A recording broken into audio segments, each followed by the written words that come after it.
Listen here, Happy Pappy. Get it together. That pipe smells fantastic, by the way. We're in a good place, bro. Because we're live. Fantastic. We just had delicious chicken. This is going to be an issue today, isn't it? We're gonna have Brian talking way too much today. No, we're not. Actually, as was before in our last episode where we had a guest, I'm stuck in the middle between two guys that are far more educated about the subject than I am. So what you're going to see is it's looking like I'm watching a tennis match. It's going to be.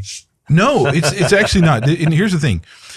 First, the most important thing here. This, as you mentioned, Brad, is the delightful blend by Cornell and Dill called Exhausted Rooster, which is really apt to my current situation. You're welcome. Okay, so by I have to ask because you said that out loud. What does that mean, apt to your situation? I'm exhausted. And he's rooster. And I'm a rooster. So you're going to. Cock-a-doodle-doo, let's go. Yeah, that just got weird again. Like, all right. He just cock-a-doodle-dooed at me. I did cock-a-doodle-doo you. That's okay. It's okay. And, we are honored. I mean, and privileged to have Brad Wampler. Close. Is it Close. Wampler? Wampler. I thought when I read it, I was like, Wampler? It is W-A. It is W-A. For the longest time, I had W-E in my phone. That'd be Wampler. I know. Yeah. And I'm That's like, not flattering. So it's not Wampler. No. Actually, I like Wampler better. Wampler sounds cool. Yeah. Like, it reminds me of the freaking War Games. The big computer was Womp, right? Never mind. Okay. Anyway, he might be generationally a couple behind us, bro. No, he's 37, born in 88. So yeah, he's that stuff like War Games and never mind. The whole John Hughes rip, that probably wasn't his thing. We got 10 to 12 years on Brad over here. AOL and Unreal Tournament. And we have some lightning and we have thunder. So that was great. Here's what to know is your podcast rooted in logos. Now, can you tell our adoring audience about rooted in logos? Yeah. So my goal with Rooted is to help Christians and help people think a little more biblically, right? I, similar to Reggie, I have a apologetics background, and I learned right around COVID time is when I started it, and then me and my buddy Austin started it. We took a break for a little while, and I came back solo, which is so weird. But we just saw this trend in Christianity in our culture where people were just dissecting the Bible and making it mean things it didn't mean or it doesn't mean, right? That's the truth. And I looked at my buddy Austin. I said, "What if we started a podcast? Famous last words." And so we did. And so it's a blend of apologetics, a little biblical teaching. Might throw some current events and culture in there too. I like politics, so haven't done that yet, but I might dive into some politics at some point with it. But currently just finished recording an episode on Judaism. So going to dive into that, and very nice. Going to interview a converted Jew for the next episode. Let's go. Yeah. Well, yeah, the whole I used to have a great friend of mine. I think he's passed away because he was a real interesting dude and ended up selling his house in Louisville and moving to Ecuador because it was cheaper and everything else like that. But anyway, very interesting guy. But he was definitely a saved Jewish Christian. Jews for Jesus, yeah, as some of them call themselves. But anyway, he was a fascinating dude. So that's a cool thing. So your podcast is, do you have a schedule by which you Tuesday mornings it comes out? Okay, once a week. There we go. So Tuesday mornings, if you want to catch more of Brad Wampler, you can. Yeah. And so it's a good thing you mentioned the whole changing scripture to what they want, is because this whole episode today is rooted in that deconstruction and everything else. It's just, why is progressive Christianity a reform movement within the faith or a different religion wearing the faith vocabulary, which is right up your alley. Mr. Wampler? It is I did an episode on this pretty recently, so, and talked about it extensively with Austin some. So it's definitely one I'm passionate about, and not to give away the answer right off the bat, but I think we'll discover pretty quickly that it is not a reformed version of Christianity. My question is this, and maybe we can start off like this. Maybe I'm crazy, and maybe I understand things a little differently than most people do. I understand Christianity to be a pretty simple premise. God gives you commandments, 10 of them, not 200, not 600. He requires you to recognize him, and then once that's done, you go out and do the work that he calls you to do. Like, it's not really complicated. There's always complications in processes and stuff like that, but the overall and general gist of it is not that hard. And I find that the more I look at the progressive Christian movement, wow, how complicated they've made it. Oh yeah. Like, how complicated can the simple process of being saved and understanding that the Bible is a roadmap, how complicated can a human being make that? Like, I know that's our nature, is to screw things up and make them and try to take over them. But as I've read this week on this, the epic level of just complication that's been pushed into it, it's just mind-boggling. It's just, well, they're trying to, cram as many faiths and beliefs that they can into one. Yeah. To me, is what I think a lot of it comes down to, is they're trying to take what makes them feel good and plug it into the parts of Christianity that make them feel good. yeah. And so they're borrowing from different places and just shoving it in, and that doesn't work. Yeah. The whole idea there is, your bad attempt at theology does not equate to a proper use of the word, right? You just because you haven't contextualized or done the right linguistic research into the languages and all this stuff doesn't give you the authority to say, I can apply this to me feeling good. That's where it all stems from, is this whole hermeneutics just malfunction that they have going on. But before we really get into that, though, I think we got to define what progressive Christianity actually really is, because I don't think what I don't want to do is like have a whole conversation about something, and we are inserting a definition on something that they wouldn't assert themselves. Right. So makes sense. So how would we define what progressive Christianity is, and is there a variable there between what it can be? I would say that the definition of progressive Christianity is exactly that. It's the bastardization of the faith with the intent of robbing it of its validity by inserting social norms into it. I really think we saw this heavy happen right when COVID hit. Yep. And the Catholic Church lost its mind and started, allowing, homosexual ministers and transgender care was being paid for by certain, avenues through which faiths were claiming that was the right thing to do. And then and now you have,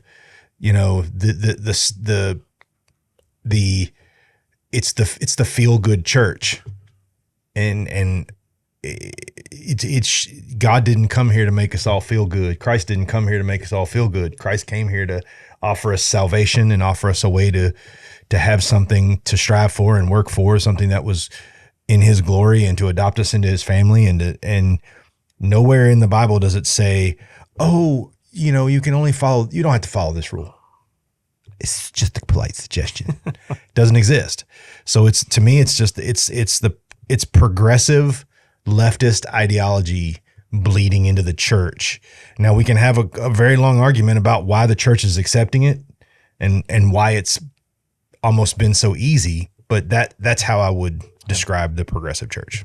I have strong thoughts on that. But I mean, think about the first part of the word, progress. Yeah. Right? So in their minds, and the people who have kind of perpetrated this newfangled faith, Yeah.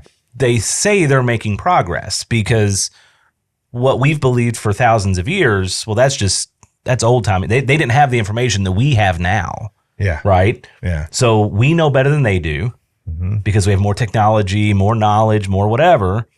And so we have to drag the Bible forward and drag Christianity forward so it can make progress. Well, I want to say this too. This isn't anything that we have to guess on. Also true. Yeah. This is straight up, straight down the barrel. There are 8 points of progressive Christianity on this is how they classify Is it themselves. progressive-christianity.com? Black. Progressive. Yes. Oh, we're going Pentecostal. I got this one. I got the spirit. I got the spirit. Okay. Now, this is what I also want to make this point because I think it's hilarious to me is they've amended these 8 points loads and loads of times. Yeah. So it's like it hasn't been the same the whole time. Now, I'm not going to do the exhaustive thing, but okay, look. Believe that following the path of the teacher Jesus can lead to healing and wholeness, a mystical connection to God, as well as an awareness and experience of not only the sacred, but the oneness and unity of all life. There's specific language in there. I don't want to get into all that because that's another thing. Affirm that the teaching of Jesus provide but one of many ways to experience the sacredness, oneness, and unity of life, and that we can draw from diverse sources of wisdom, including earth and our spiritual journey. Yeah. Seek and create community that is inclusive to all people, including but not limited to conventional Christians and questioning skeptics, believers and agnostics, women and men, those of all races, cultures, and nationalities, those of all sexual orientations and all gender identities, those of all classes and abilities, all creatures and plant life. Oh. Creatures and plant life. I don't remember seeing plant life and creatures in there. Well, it might be a new revision. This might be their new revision. We don't want to upset the plant life. Yeah. Number 4, know that the way we behave towards one another on earth is the fullest expression of what we believe. Therefore, we vow to walk as Jesus might have walked in this world with radical compassion, inclusion, and bravery to confront and positively change the injustices we experience as well as those we see others experiencing.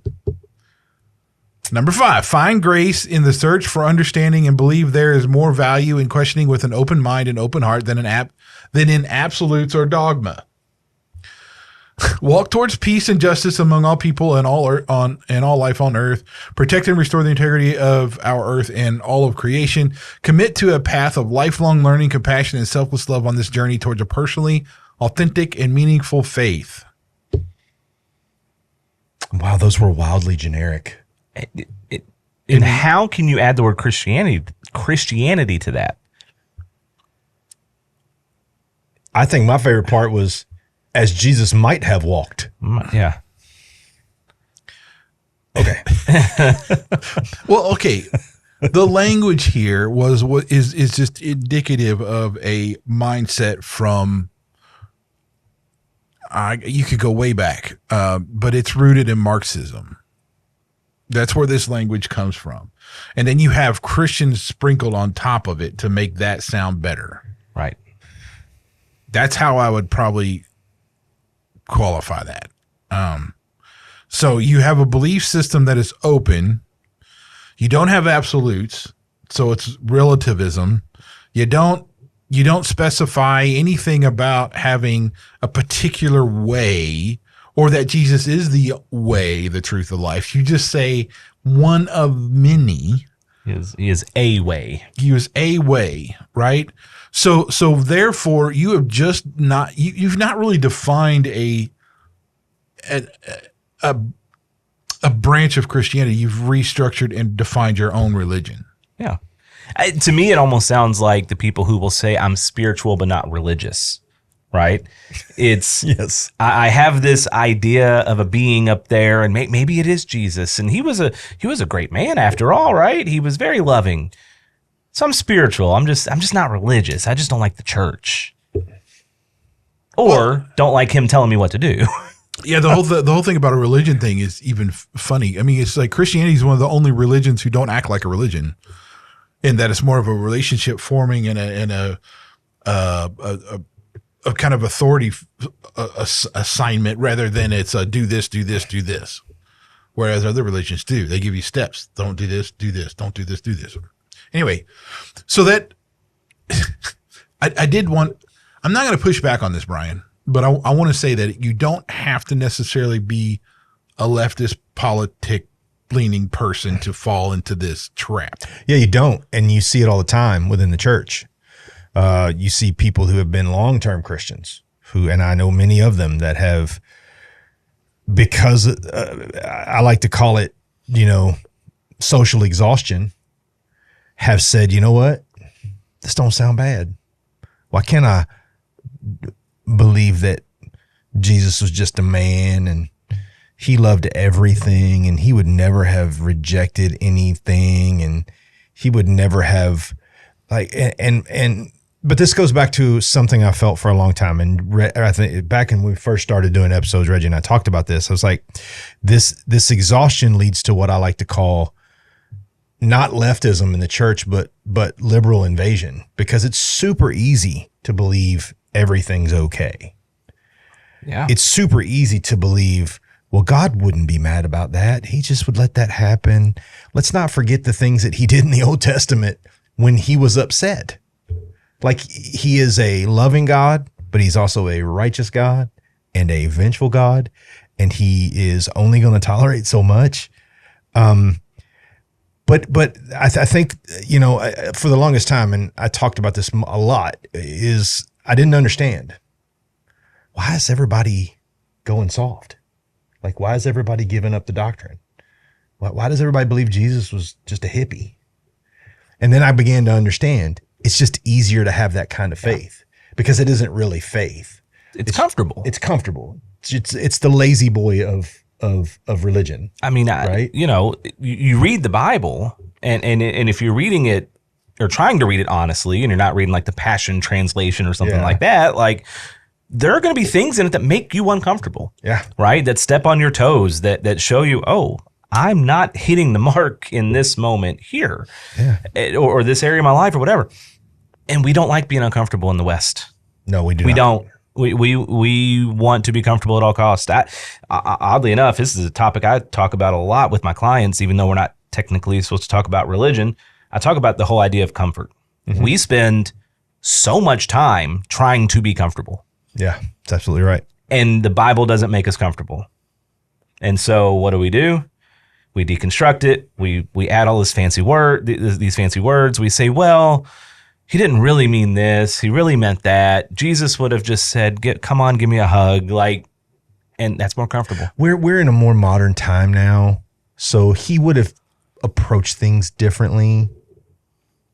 No. I don't think he would have. The thing is that Jude 3 says that the faith once for all handed down. It's a fixed point, a fixed deposit that is there, where it's really not an evolving conversation at all.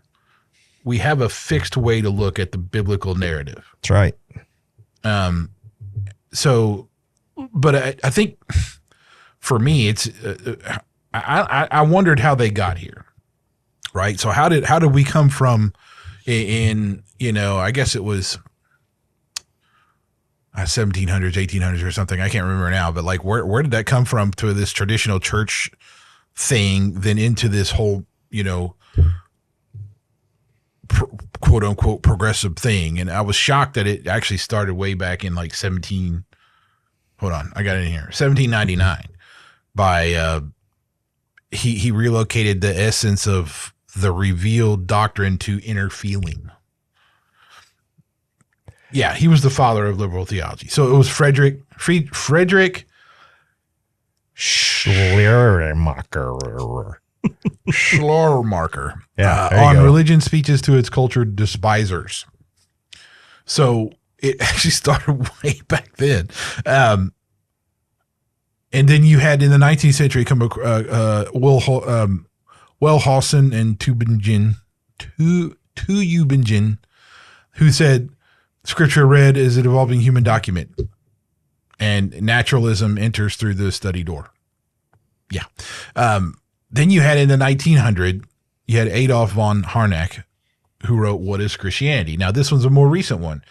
I'll admit that I didn't read this whole thing, but I've read portions of it for sourcing for certain papers and stuff. But it's another one that led down this road of ideas about, your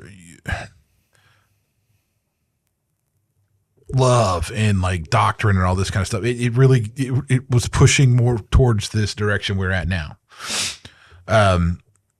We don't really have to go through all of this, but at the end of the day, we had I think where you'd say is the emergent progressive church was about in the 1999 to 2000s era,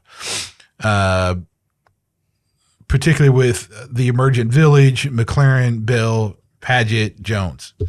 And it kind of, the whole liberalism idea rebooted this whole progressive Christianity idea, just packaged it into the generation that was open to it at the time. So what I would kind of connect the dots there is to say like that we did a whole like 10, 12 episodes about the institutional capture of how the liberalism, leftism invaded all these different things, including like the family and the corporations, the big tech and all the science and teaching and universities and all that kind of stuff. And so you had this movement, though, I think that is where we see how much that has been able to move because of the institutional capture that happened during that time period. I think, too, you can point back to, the sexual revolution and feminism being a big part of this, because part of what happened in the church, at least, and just in the society in general, is the feminization of men. Mm-hmm. We don't have men in our churches, speaking obviously generally, but we don't have men in our churches who are men, leading like men. Well, would you agree by saying that that's probably a lot of what led, in my opinion, to progressive Christianity 100% was the feminization of the church. God is my boyfriend. Yes. The songs that talk about him everything's a love song. Yes. Right? Like, look, dude, I get it, but and it's funny because I just read an article. We had talked about worship a few episodes back, probably 8 or 10 episodes back. And I'm still kind of stuck on this because I'm in church and I'm watching. And like the women are just singing and praising and the dudes are like this. So I was like, I wonder why. So I did what Reggie taught me well to do. And that's, I got out Claude and I chased some things. And what I found out was they have actually tracked the correlation between the leaving of the hymnal to modern progressive Christian music to the lessening of the outright worship of men because the songs are so feminized. Like, dude, I get it, but God ain't my boyfriend, right? Like he's not. He's not even my bro. He's my father. Yeah. Like I don't sing about how much I want to like stroke his beard and crawl up in his lap. Yeah, and be his good buddy. No. It freaks me out a little bit because and this is very touchy, and I've brought this up more than once in churches. Somebody will say, well, what do you think's wrong with the church for today? I'm like, we feminized the church. We've turned the church into men just stand in the back, let the women sing their love songs to God. From time to time, we'll throw you a bone. We'll pull something out of a hymnal, or we'll, Reggie and I went to, I don't know if he's told you the story, but we went to a men's anti-abortion rally. I don't think we knew that's what we were going to, but we wound up there. And they had these great hymnals in the beginning. These great like Viking rhythm songs. Yeah. That were very masculine, but they were worshipful songs. You wanted to sing, as a dude, you were like, I want to sing along to this, which I have no desire to sing Hillsong Bethel and all that crap because it's so like, it's just formulaic. But these songs had like a primal beat. It was crazy. It was cool. They had these really direct and strong male messages about worshiping and praising and I was like, why isn't this everywhere? Yeah. Like, it's not commercial enough. Yeah, it doesn't appeal. I mean, they say it doesn't appeal to people, Yeah. But I really think, man, if you leaned into that and you look at the videos of men's retreats and you hear the songs they're singing and just the power that they sing with, and it's all the older stuff. And I'm not you have to sing old hymns. I like a lot of new stuff. Not a lot of new. Let me caveat that.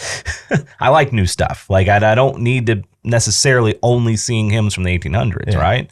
We can make good art, but that's the thing. We need to start making good art again. Well, there's a lot of good modern Christian artists. I mean, I go back to, I watched this great documentary, and Reggie will tell you I'm kind of a documentary junkie. And it was called Jesus Music. Yep, seen that one. Great. I mean, I was coming into my faith when DC Talk and Newsboys and all those guys were hitting their stride, right? Like I was like, yeah. And then all of a sudden it turned into Amy Grant on steroids. Like just everything was this love song, and it just lost me. Yeah. So I can't tell you the last like new Christian artist I've gotten into. If I'm listening to Christian music, I'm typically listening to the stuff I listened to back in the 90s, early 2000s with DC Talk, Newsboys, and all that. But it, that's a whole different conversation. That's one I'm passionate about for sure, but it's a whole different. You will find that Reggie and I are lovers of the rabbit trail. Yeah. I can go down it. 2/3 of DC Talk, not even claiming Christianity anymore. I know. Ain't that terrible? Well, and I mean, but that's kind of where we're at right now. Okay, so we don't have a new problem at the moment. We just have a rebranding of one that's been going on for like 2 centuries. Yeah, that's really the whole thing, and it's missing. We'll get into some of this, but like it's missing atonement. It's missing the resurrection. It's missing judgment. And those, and really, it's replacing justice with social justice, which is which is not the same thing. Totally different things. And in the lately, what really has been coming along as a new flavor of it is the deconstruction movement. Yep. Where it's this whole like we're deconstructing our faith, and it's now this. But where we're going is basically that whether you call it progressive, whether you call it liberal Christianity, whether you call it like a deconstructed Christian worldview, it's not Christian at all. It's a whole nother religion. Yeah. So I guess for this, just to make sure we're grounding this correctly and moving forward, like we read the 8, tenets, the 8 commandments of progressive Christianity. I mean, and so I think we can establish that that's where we're going to. It's not a new thing. We've associated it with the institutional capture in like how the capture also introduced like feminism and the free love kind of movement and all that kind of stuff. So there's all that. And then you have this deconstruction thing coming along as the social media variant. That's I can step away from my traditional Christian family stuff because we've deconstructed it, kind of nonsense. We've made our religion fit our needs. Yeah. Well, and they, with, like you said, the social media stuff, you will find people that agree with you. Yeah. No matter where you are, no matter how far radical you are on one side or the other, you will find your group of people and you will be affirmed and you will be celebrated within that group. With a few exceptions, of course, I think, but meaning traditional Christianity doesn't seem to get celebrated much anymore. Yeah, very much. But for the most part, if you're walking away from Christianity, you're going to find your people that'll celebrate you. You'll find there's subcultures all through everything that you can get attached to. And I think that's the scariest thing for me is if we would have had this conversation 20 years ago, I would have said, it's just a variant. It's going to burn out, but you have a something very pressurized happening on one side right now, and that is liberal social. Not only do you have this liberal movement happening inside the church where the progressive movement is going through and cherry picking, but now you have a liberal social cast of people that are bleeding into the church that aren't necessarily there to be Christians. They're there to be accepted. Yeah. And then all of a sudden what you have is this giant mess of liberal, progressive Christianity and just standard social liberal, aspects that are now being forced to live it together, and nobody wants to offend anybody. So we just all accept, where they're not hurting anyone, and they're not really aggressive. They never are to start. They're never, until they don't get what That's they what I'm want. saying. At the start, they're not. They're never aggressive, but Yeah. halfway through when they're not getting what they want, all of a sudden they start pointing at people and calling people haters. And, I think, again, 20 years ago, I would have been like, yeah, they're just kind of outside edge. We just need to kind of let them die out. Now, I don't see it ever easing 100% at this point. So I feel like this is something that I feel like we had a lot of battles going on. We were battling the world. We were battling Satan. We were battling to keep our families safe and to keep our faith strong. And now we're battling on the social front every day because they're attacking us, because they're saying, well, our faith tells us. Well, yeah, but your faith isn't grounded in Christianity. It's grounded in satisfaction of your personal wants and needs. And they redefine all the words, right? Yeah. And so that's where to me where I find the most difficult is I'll be sitting talking to somebody who disagrees with me on things. Yeah. And we'll be saying the same words and meaning the exact opposite thing, right? And it's really hard to persuade or argue when you're not defining the words the same. Like, for example, deconstruction, right? You kind of have to define that a little bit. Deconstruction, if you mean questioning what you've been taught, I'm okay with that, right? I mean, look at the Bereans. They're mentioned once, but they've had such a huge impact because they took what Paul said, tested it with the scriptures to determine if what Paul said was valid. So if you're deconstructing by saying, you had kind of mentioned before we even started recording, stop me if I'm overstepping, but the Pentecostal side that you grew up in. Absolutely. You questioned those beliefs that you were taught because something didn't feel right. Something, felt, off with it. So you questioned it, and it didn't take you farther away from the gospel. It actually brought you to it. Yeah. Ultimately, it brought me back, but it had to. I had to realize what it was before I could realize what it wasn't. Right.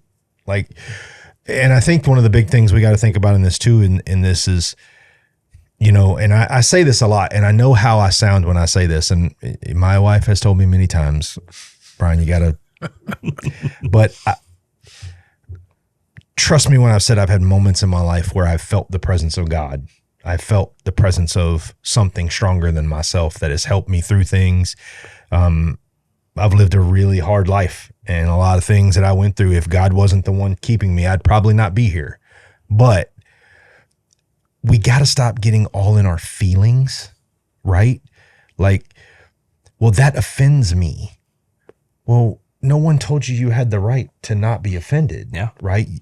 This isn't about, Christianity is not about a feel-good religion. Christianity is about an opportunity to understand and know our Creator, to understand and know that He's earned the right to be worshiped by us, that He's earned the right to be served by us, and not to look at our faith as a form of slavery, but to look at it as a form of glad repentance.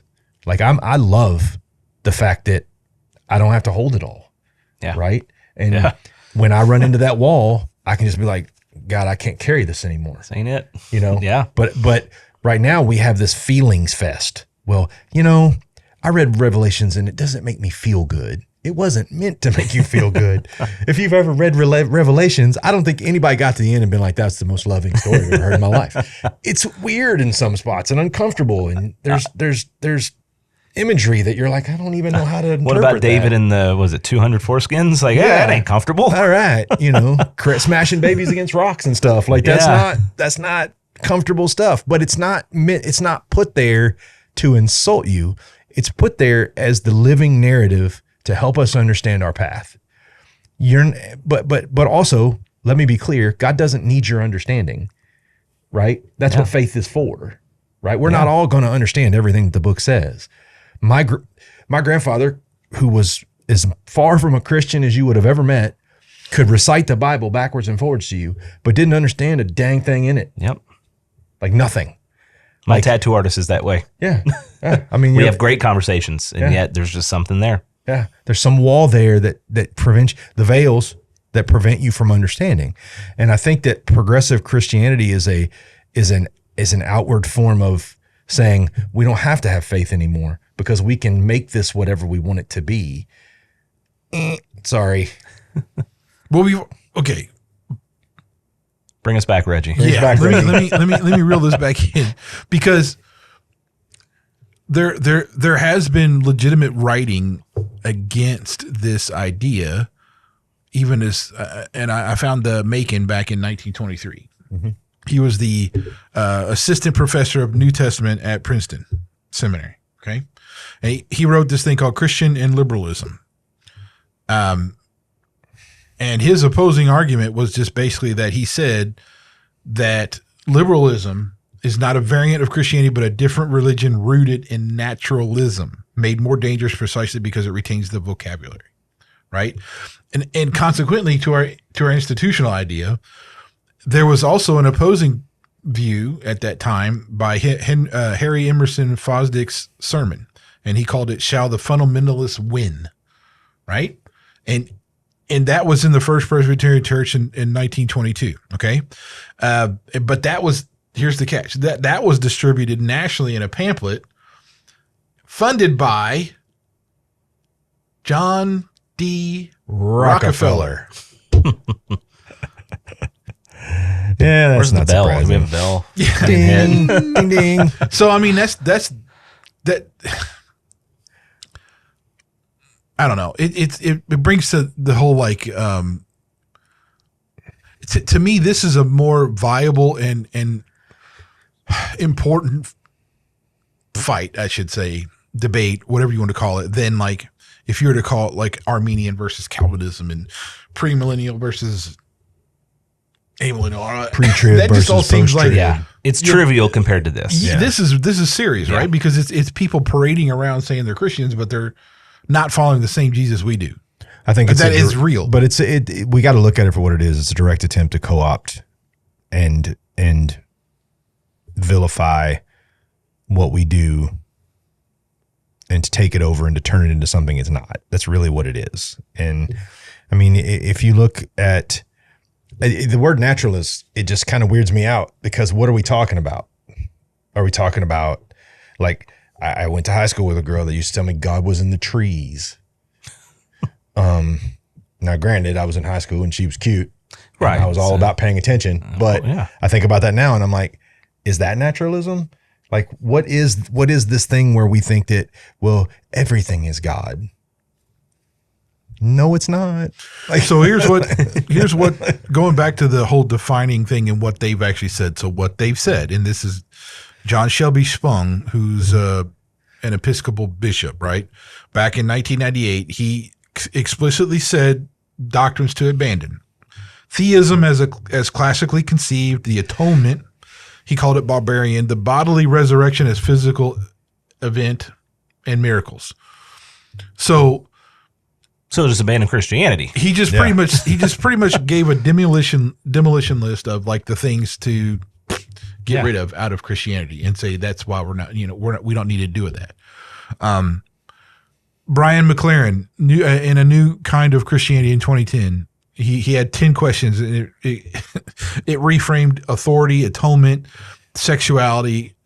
And it was, he self-describes, let me say this. He actually self-describes as a committed Christian post-deconstructionist. Right? Sure. So there's our late, deconstruction movement right there. The Universal Christ in 2019, written by Richard Rohr. The Christ separated from Jesus of Nazareth. It was heavily influenced on deconstruction and adjacent spirituality. Same thing. He was talking about the same thing. That's where Kevin Max went. The DC, one of the guys from DC Talk, he went to that Universal Christ. That's the route he took. Yikes.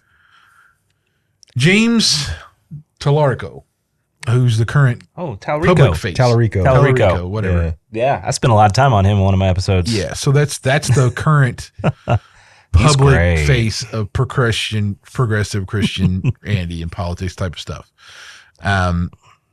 You've already talked about him. So would you like to give us a little James Talarico?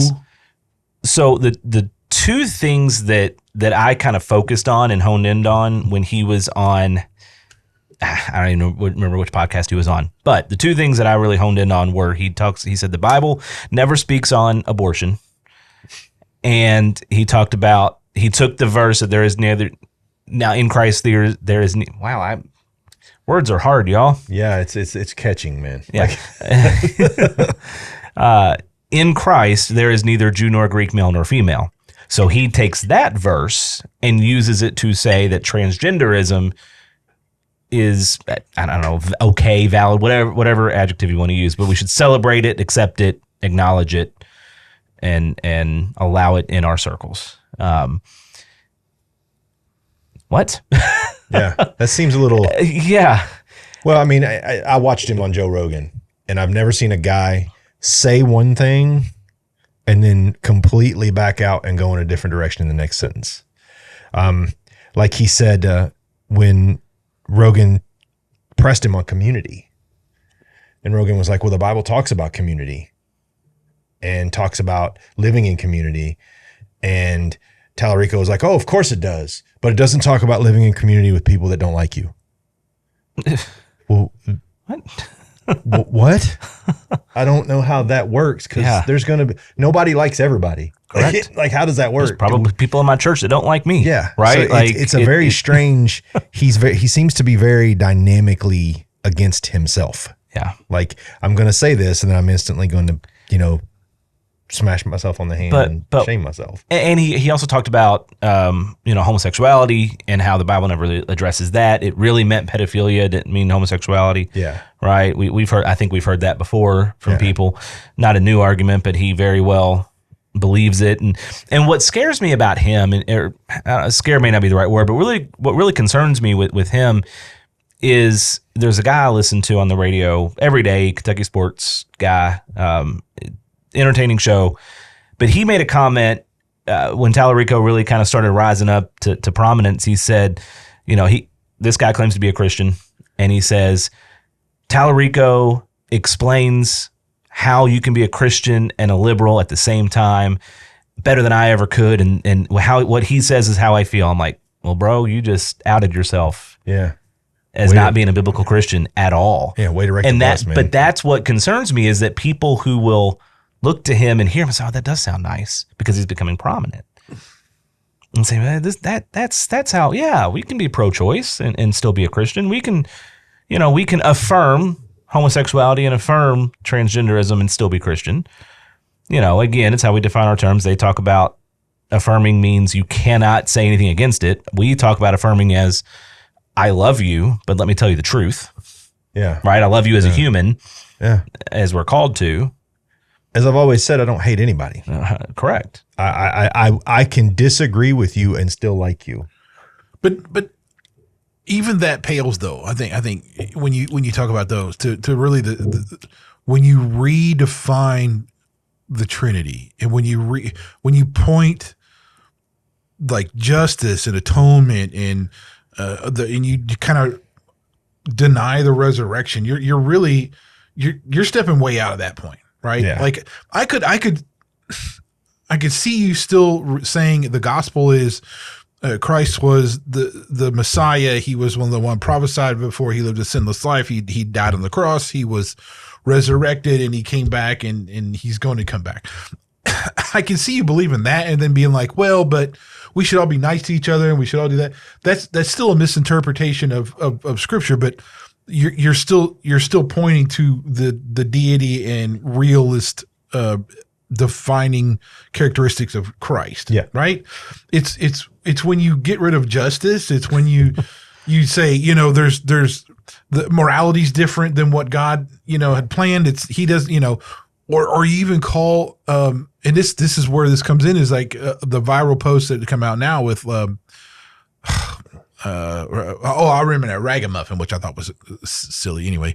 Hold on, I got here. Ragamuffin TV, where he was like, God's a moral monster if he does this and that, and equated him to like Hitler.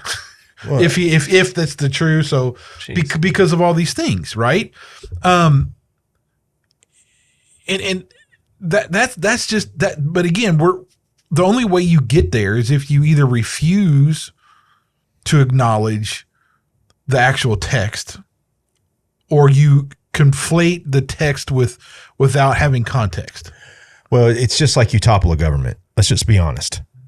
You take away the power or what the government stands for by eroding it from the inside.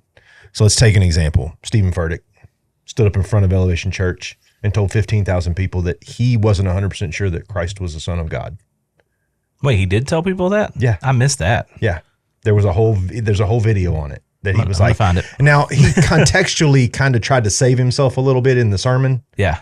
Like you saw, but with Joel Osteen's wife, with the whole Christ wasn't holy before he was born.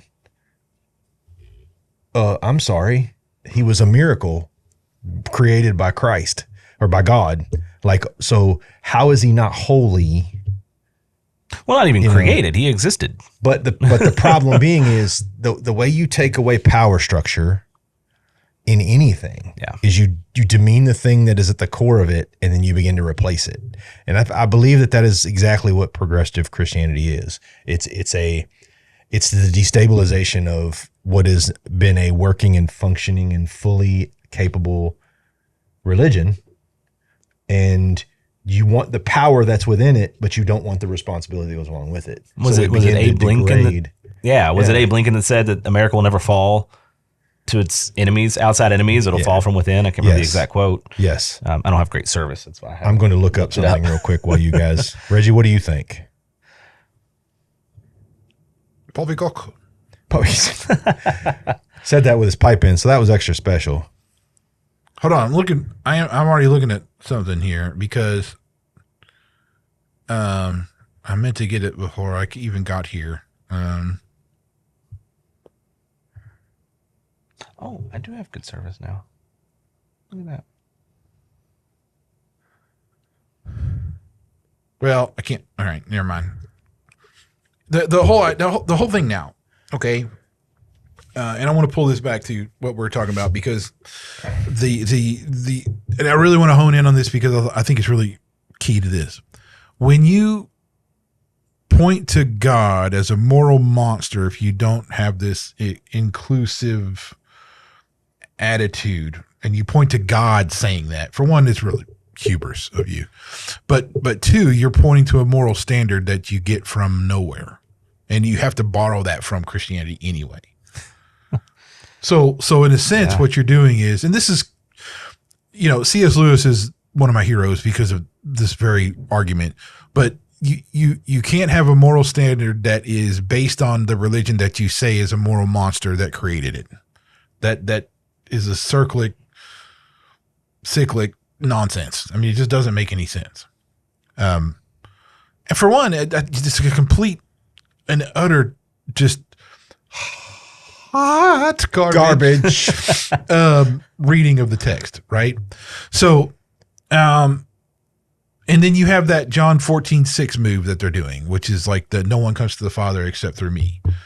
There's an interpretation there that is specific, and it's backed up by scholarship, and that is that you will not see God unless you are following in the footsteps of Christ, period. Yeah. It's not like you can be to the left or to the right or whatever. You follow Christ, right? And this goes to that. If you are lukewarm, he's going to spit you out kind of thing. It's not a left and right. It's not a -1 or a 1. It's right on point. Yeah. There's a one-dimensional flow here. There are things in Scripture that are open. I want to say like that we can disagree on and still find common ground in everything else, right? Like you mentioned earlier, the Calvinism-Arminian debate, all these things. There are things that have some, I don't know if I want to use the word nuance, but some things in there that we can read the same thing and interpret a little differently, right? That's not one of them. It's very clear. It's one of the doctrines and one of the things and tenets of our faith that is very black and white. Like you said, there's no -1, It is, that's it. This is it. And there's no other way. It lands on an absolute zero, And which is absolute. And so how then can you read that and come away with any other conclusion unless you just decide I'm going to throw it away because I don't like it? Which to me, I think is what happens. And this is a whole rabbit hole we could go down, but I think it kind of comes back to authority. Who has ultimate authority? Is it him or is it us? And I think progressive Christianity would answer that by saying, well, we have ultimate authority because we can make this say whatever we want. Yeah. And traditional Christianity, we have no will. It's his. Right. But just to kind of go back on a little something, basically what Furtick was talking about in the sermon was modalism. Real quick, was he wearing his $15,000 pink I have no mesh idea. sweatshirt? But he was, but modalism, which basically says that there is no separate Trinity, Father, Son, Holy Spirit. Right. That they were simply, he simply was transforming, and what he was saying was, which is wrong, it's doctrinally wrong. It's a heresy. It's heresy, but that's how he sees God, as they're not separate. They're one thing that morphs into another thing that morphs into another thing. They didn't exist indifferent of each other, right? Which we all know is absolutely not true. I know I threw that out there like a giant bone, so I wanted to back that up with something a little bit. But I believed you because anything you tell me Furtick says, I'm probably going to believe. It's very shocking. That's out there. It's very shocking. But to me, that's one of those attempts to kick the stilts out, right?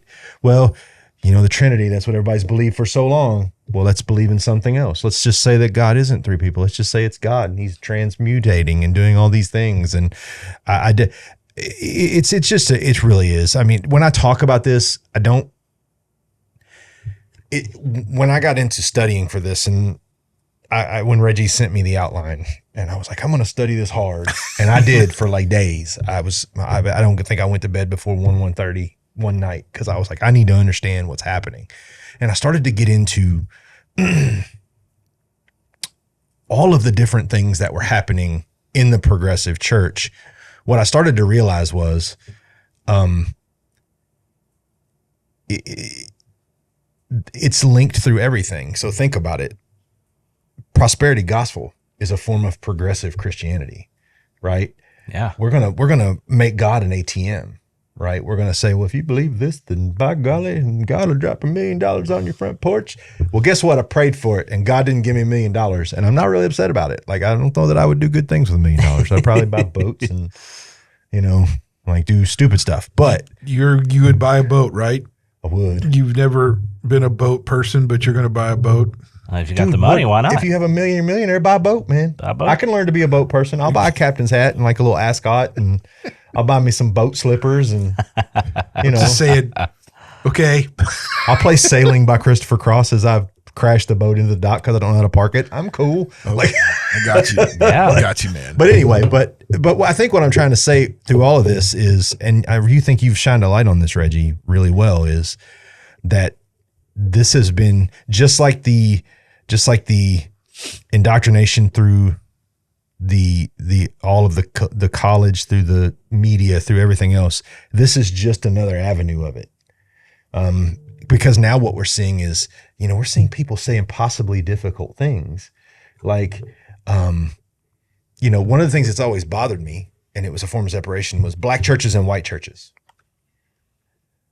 There's no such thing. Yeah. There's churches, right? But that's a way to separate us. Yep. Then you look at, I got into kind of a rabbit hole of looking at how people were kind of taking the doctrine and poisoning it. Black Israelites. Oh man. Like, dude, you're literally just jumping past verses and incompletely reading passages. You're not even attempting to morph the words into something that will mean something for you. I'm going to read these 4 verses, skip these 2, read this one, skip this one, and I'm going to try to make a point out of it because they want to take the church and make it about them, not so much about Christ, right? We're the pure ones. Well, if you've read the Bible, there is no pure one. None of us are pure. This would be the moment where you insert there is neither Jew nor Greek, male nor female, and it's doing it correctly. Yeah. is in this moment, that moment right there. Yeah. So it's very frightening to me that, I think about my kids and I think about my sons and I think about your daughters and what they're going to face over the next 20 years, because this is not going to stop.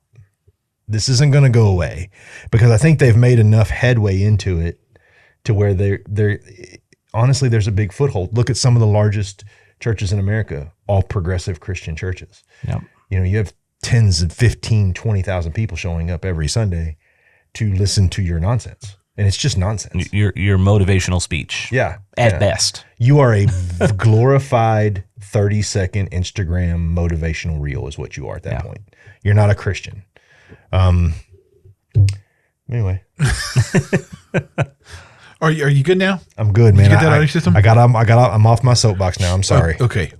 The whole point here being in this whole thing is just that in order to satisfy humanistic desires, humanistic sin, you have to redefine and recontextualize the Bible.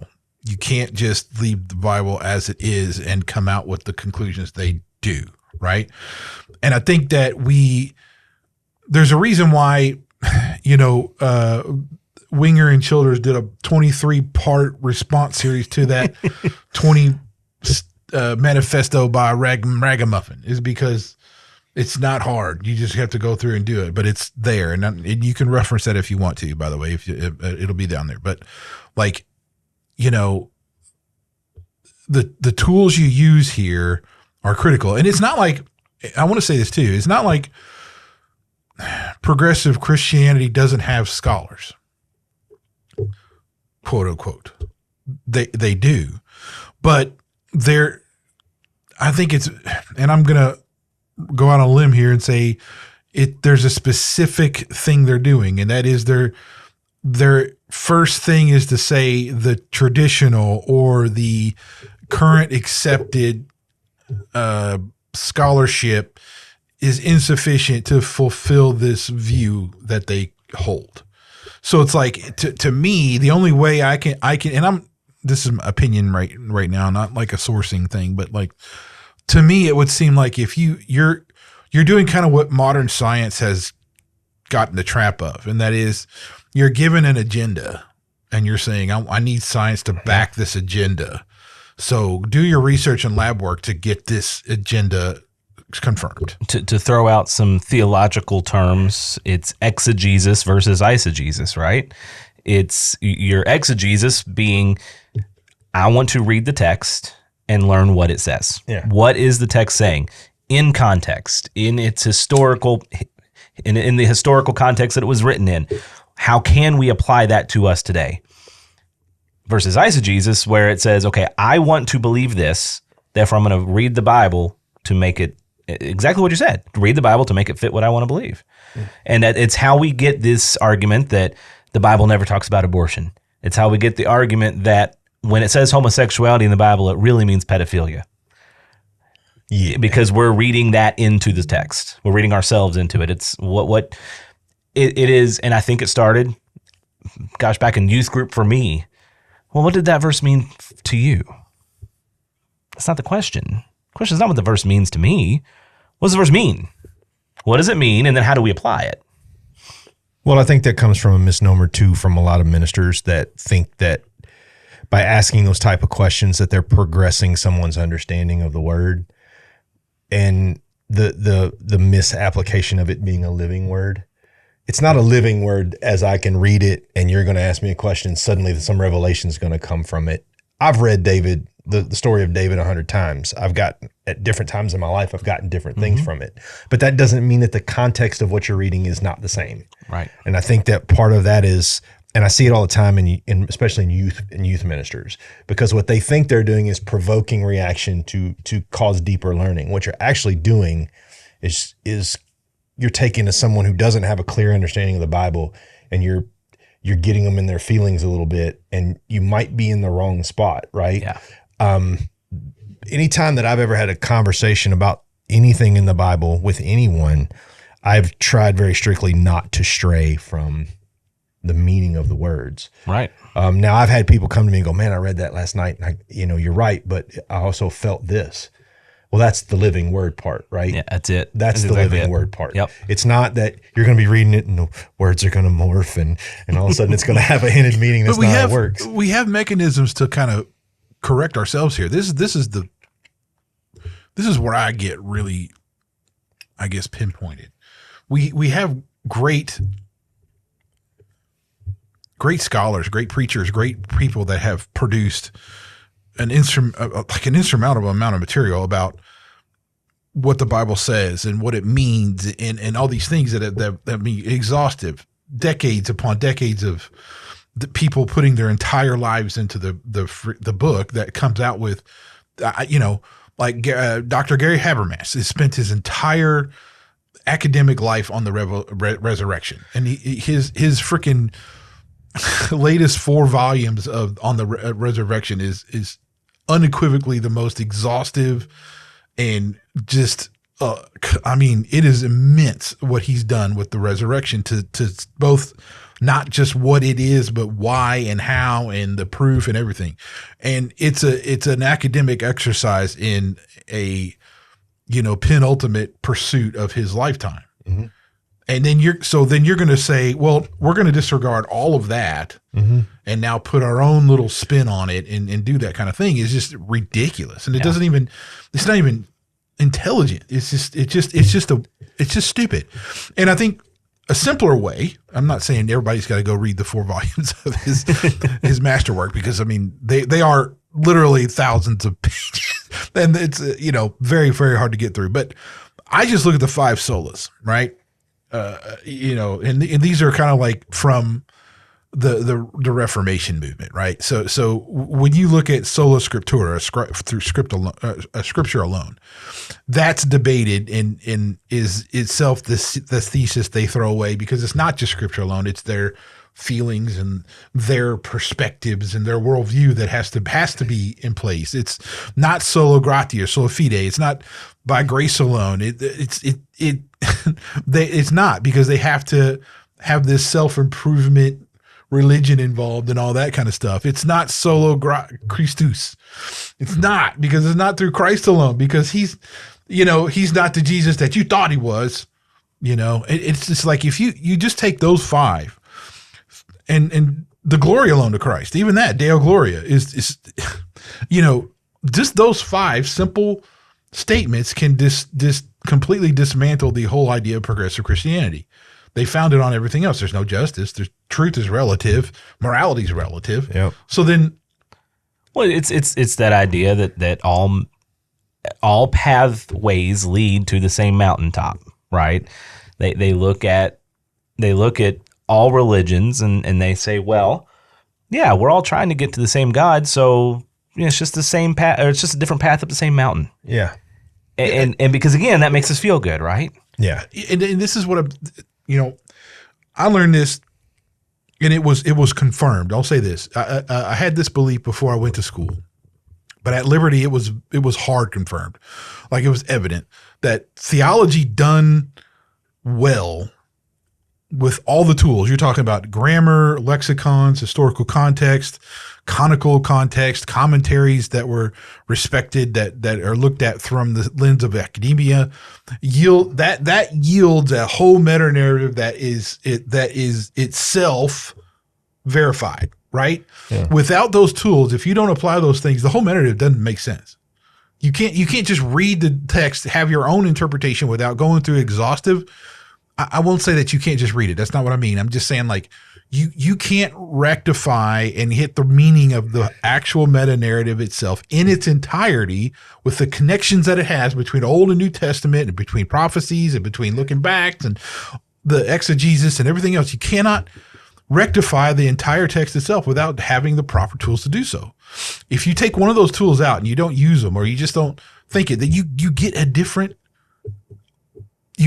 text. That is not what it's meant to be. And at the bare minimum, you need to be in a Bible-believing preaching church that has a pastor that is doing those things and doing the study. Now, granted, we're not, I think the Catholics have a pretty liberal view on self-study. Like they say, well, let the priest and everything interpret it. Yeah. Judaism kind of does the same thing. I think Islam may even do that too. Whereas with us, like, we need to be studying ourselves. And I do want to make sure we clarify, because I don't think you're saying this, but I want to make sure we clarify too, like, the Holy Spirit will reveal things to you.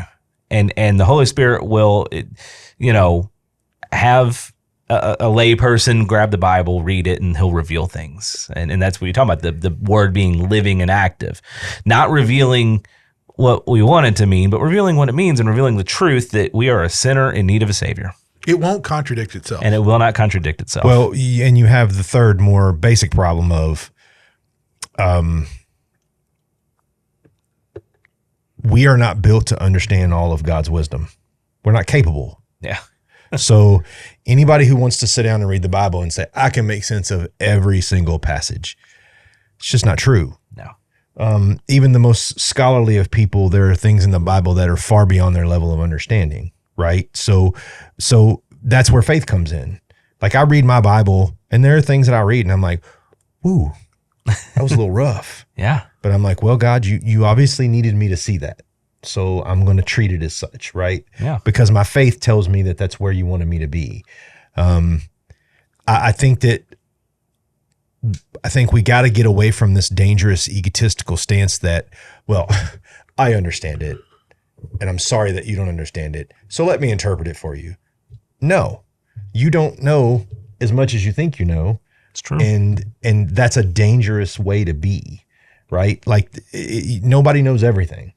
And for you to tell me that you can take certain things out of Revelation and certain things out of Judges and tell me that you understand them clearly and perfectly. How many apocalypses have you all survived? You know, that have been prophesied. Like I'm on my third. There was one on my birthday one year. It was supposed to end on my birthday. I'm like, what? Wow. That'd be fun. Awesome. So we've really narrowed down like a couple things here, like that the authority is stripped away from God down. It's kind of to us in the realm of progressive liberalistic Christianity, right? That, you know, justice is rewired to mean something else than what the Bible specifically lays out. And we talked a lot about those two things a little bit. But I think the apex of where this really comes from in this day and age is the sexuality stuff. I think that the actual biblical narrative of how we're designed, what our purpose is, and how that marriage bed is supposed to be is where I think a lot of this is pointed to. And it's really the flagship application here, because there's so much scripture that gets twisted to make it work. Yeah. Right. So where does that, a lot of people say, and this is the one that grates me more than anything, is like Jesus never talked about marriage. He never talked about it, right? But it's not. That's not the case. He always pointed back to the Genesis account. Yeah. Yep. You know, Genesis 1:27, Genesis 2:24, Matthew 19:4-6 is actually where he's talking about this type of stuff. And that alone tells you it's not that he's not speaking about it. He's actually authoritatively saying the Genesis account is the way, the truth, the life, right? He's pulling the standard. Yeah. He's pulling that Old Testament scripture into the new covenant about what that should mean, you know? Yep. And then, you know, it's not that big a deal, but 1 Corinthians 6:18 actually pinpoints this down to the sin against one's own body. Mm-hmm. And it does name that a little, it's not like it's worse necessarily than the other sin, but it is different than the other sins. I think it's very clear too. Like we see all throughout the New Testament, especially imagery of battle, battling temptation, fighting temptation, standing firm, having the full armor of God. But what does it say about sexual immorality? Flee, run away, turn around, go the exact opposite direction. There is no imagery of standing and fighting against directly sexual immorality. It is flee, run from it because of how detrimental it is. Well, and there's narrative after narrative as to consequence. Yeah. I mean, Sodom and Gomorrah, you know, he didn't like it, so he rained sulfur on you. Like, it's not, he didn't like squirt you with some water and be like, bad. And he burnt you to the ground and killed everyone in the city. Yeah. Right. Like, you know, let's even look at the story of Abraham. Look how much grief came when Abraham had 2 wives. People go back and think, oh, well, that was traditionally well, no, that was a narrative to let you make you understand how difficult that is and how against God's setup that is, that there was so much strife from that situation. But I want to say this though, because this is important.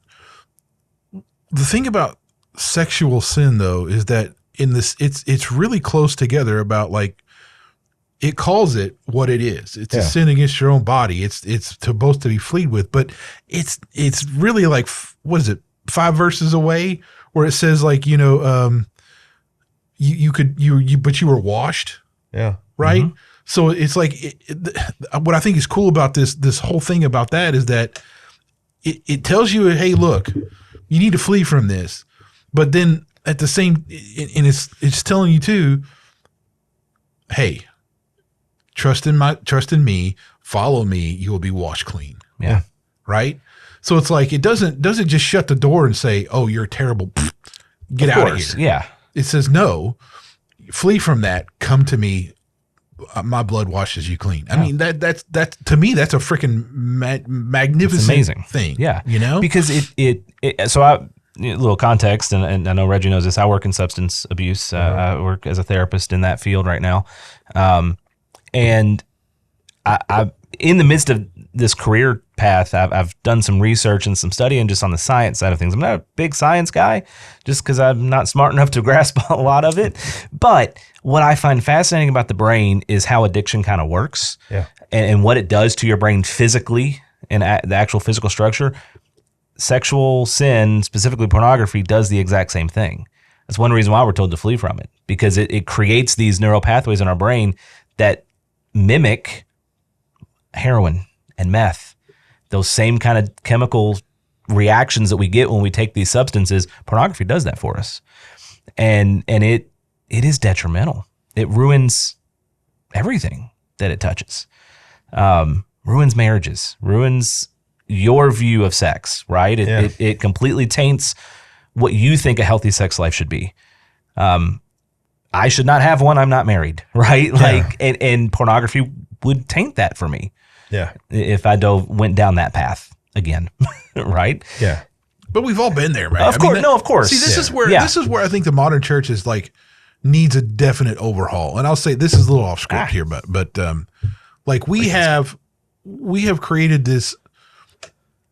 The modern church has kind of culturized some things that I don't like, and that is the privatization of like freaking everything, and like your that in your home type of thing is cool. It's not. That's not really scriptural, right? No.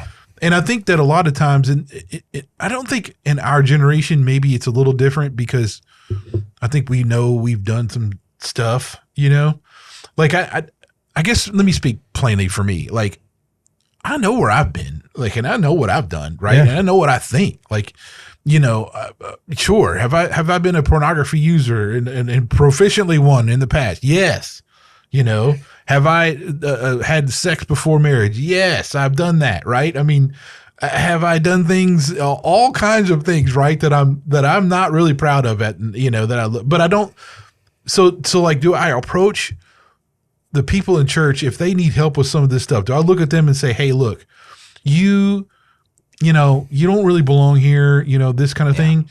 And that's kind of the weirdest thing I can say at church sometimes that you see is when you have like, I'll tell you a direct instance. A stripper chick came to church one day at not our church, Brad, but at a different church I was at, right?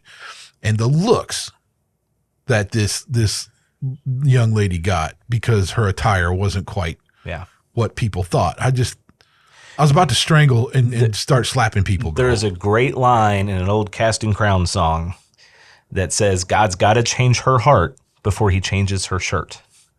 Right? Yeah. And that to me is where come as you are is, again, applied correctly.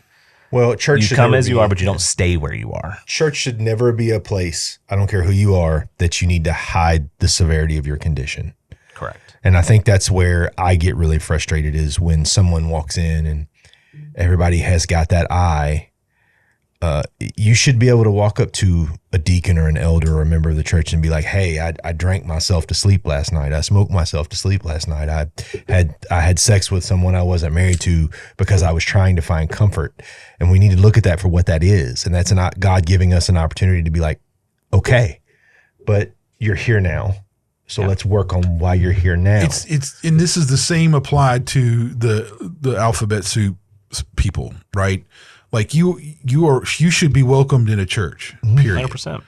Like, and the church needs to recognize that they're not going to be at the place that you think they should be maybe right now. And God doesn't see them at that place either.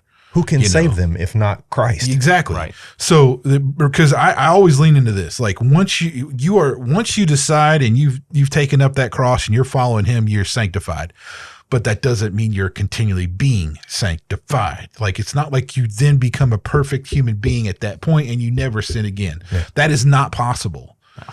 And it's the same thing. I get so torqued up at like when, now I'm not saying like if you're a pastor and you have like an adulterous affair with like your secretary or something that shouldn't have repercussions. That's not what I'm saying. It's not free from consequence. Yeah, there's still consequences that need to happen, especially if you're in leadership, because there's specific we won't get into that today, but there's specific language about what that means to be the pastor, what it means to be an elder, what it means. Those are specific requirements, but it does mean that lay people who are just they're trying to find something.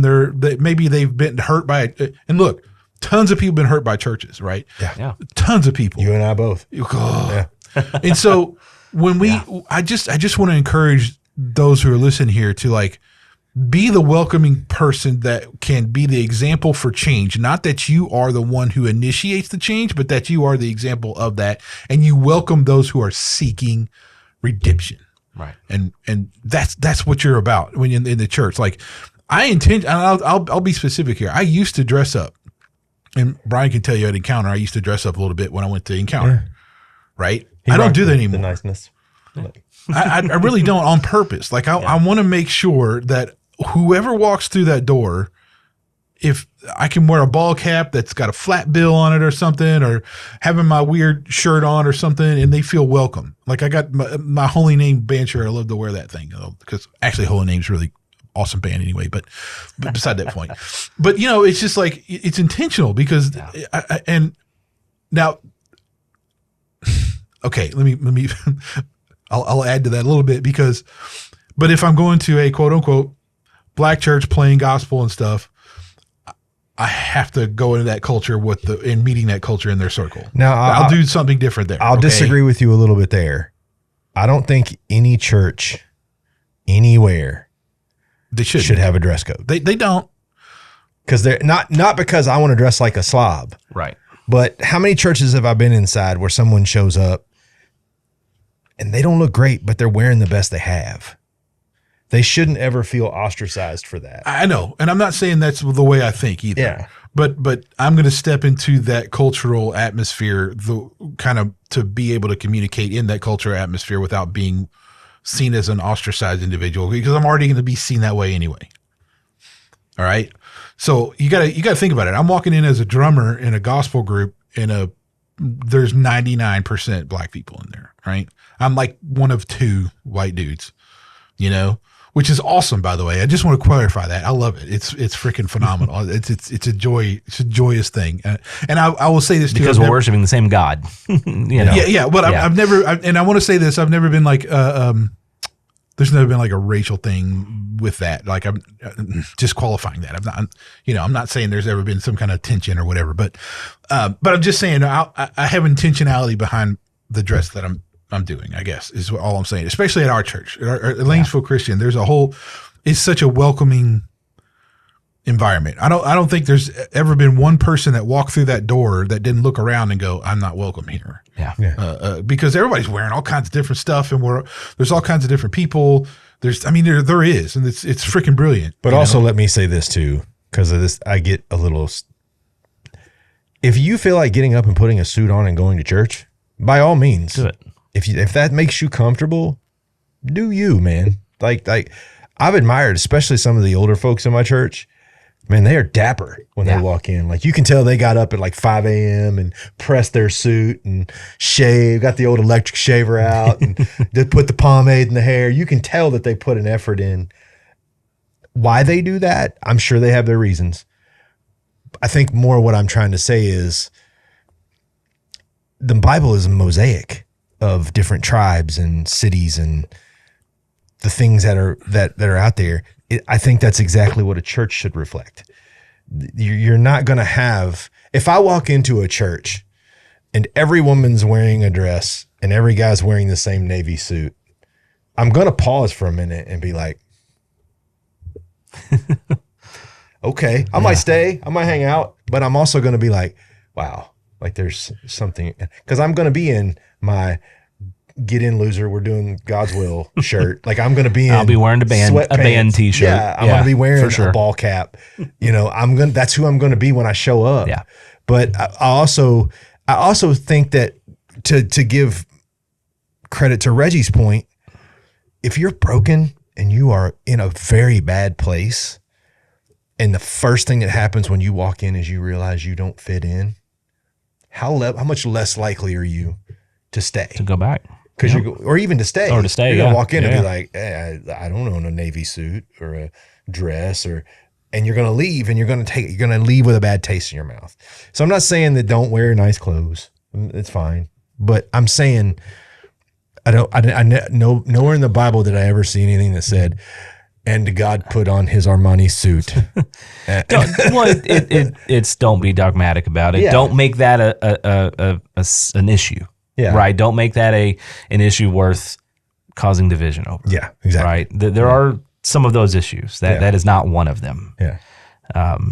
I go back to the example you gave as a stripper coming in, you know, wearing something less than modest in that scenario. I think it, you know, that's where you meet them where they are, and you try to disciple them and you show them their value. You don't sit there and say, you need to cover up. No.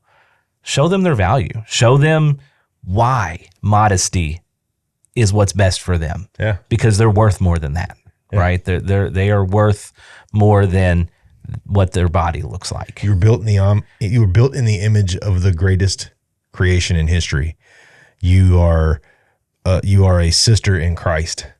Your value is so much higher than that. But don't be weird.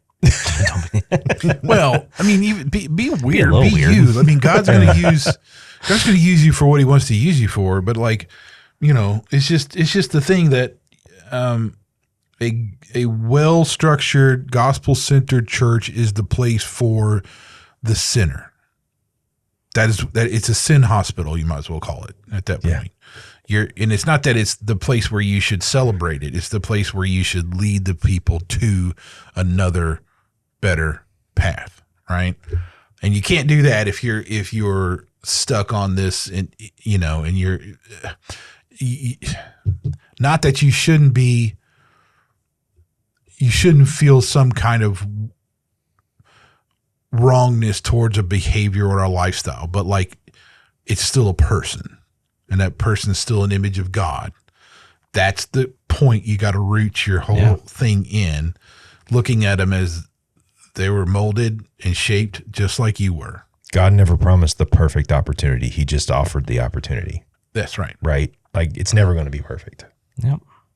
So they're getting back to the actual center of the whole episode, since we strayed quite away. But what are we talking about again? Yeah. Who are we? What is our thing? Like, I got you. So there's a actual funding route to all of this that leads back into our institutional capture stuff, Brian. And that is the after party curriculum that was ding, ding, ding, funded by the Rockefeller Philanthropy Advisors. Would you like to reiterate what the after party curriculum is, Reggie? You don't have to do the whole thing. Just kind of do it for me. Actually, give me a quick little blurb. Yeah. I'm actually trying to find it because it was weird. Real quick, while you're looking for that, when are we going to talk about flock cameras and Candace Owens? Like when are we going down that rabbit hole? thought that's what we were doing today. You don't want to get me on.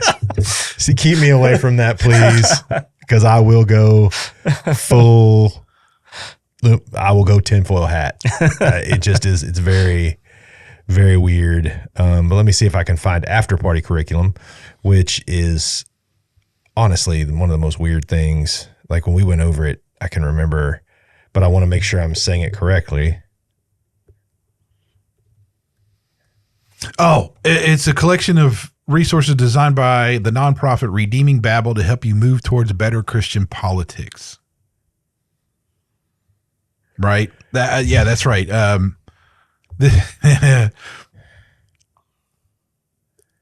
Ooh, Russell Moore's attached to it. Yeah. That makes me pause. Yeah.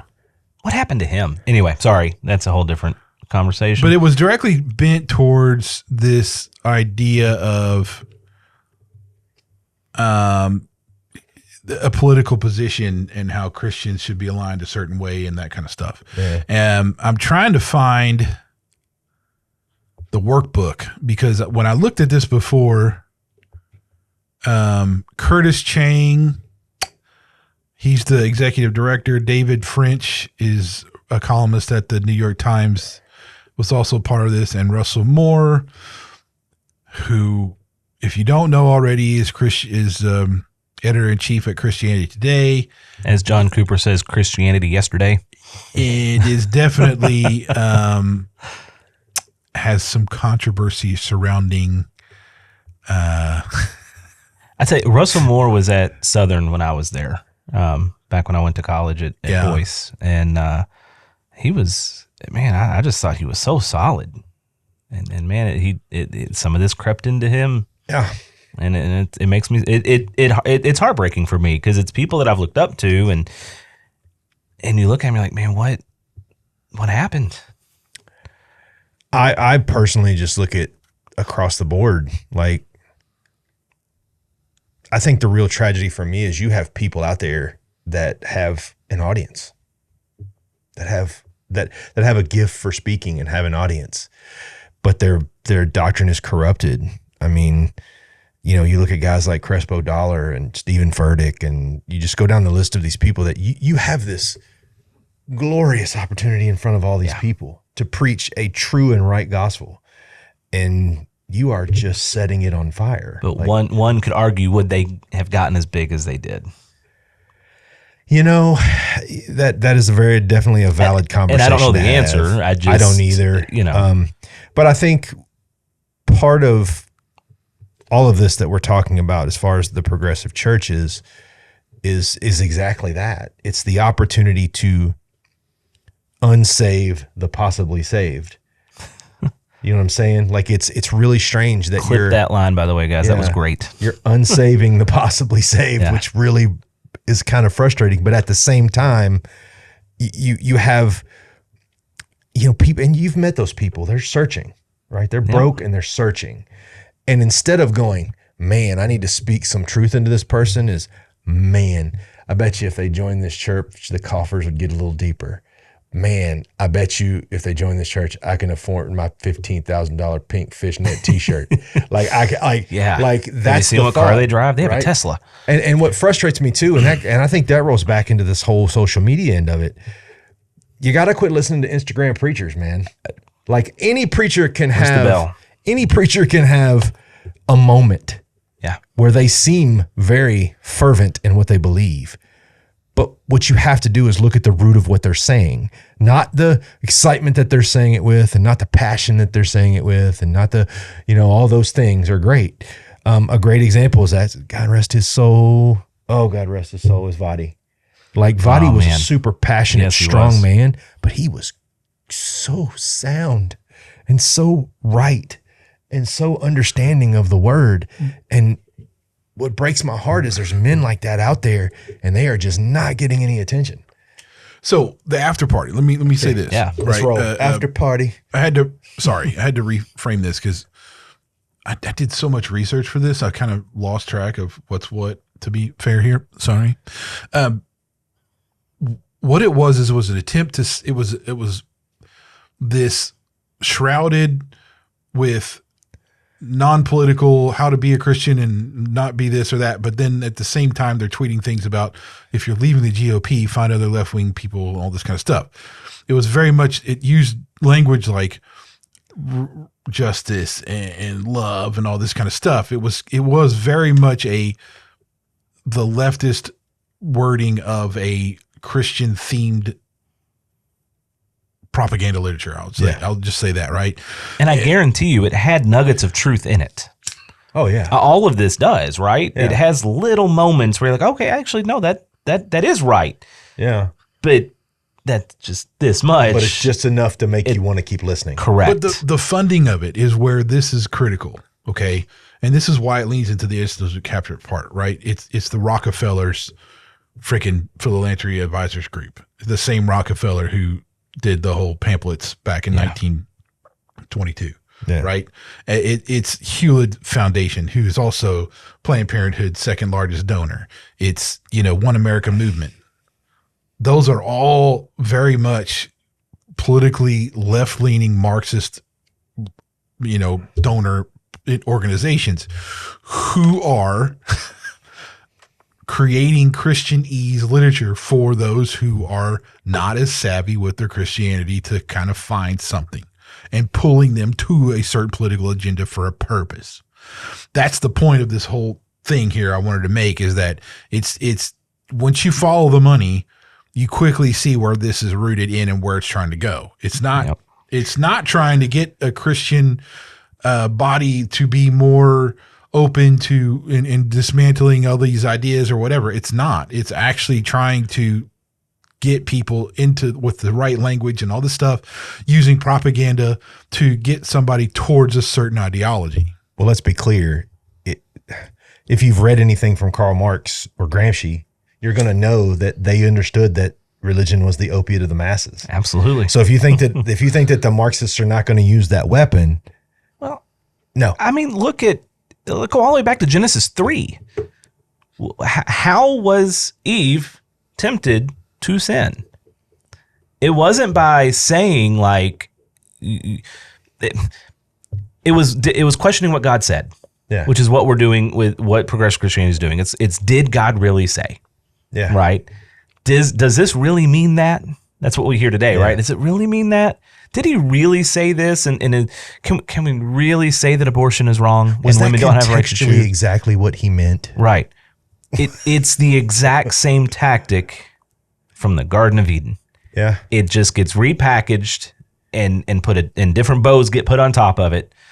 But it uses the exact same tactic. But again, it's questioning. It boomerangs through the Bible. Yeah. When Satan appeared to tempt Jesus, he didn't tempt Jesus by telling him that he was wrong. Correct. He offered him, it wasn't until later on he got upset and kind of started taking that position, which is part of the Marxist playbook. If it doesn't work out, just take it. Right. So, but there's a lot of, that was a real eye opener for me when we did the whole thing on the Rockefellers and all that stuff.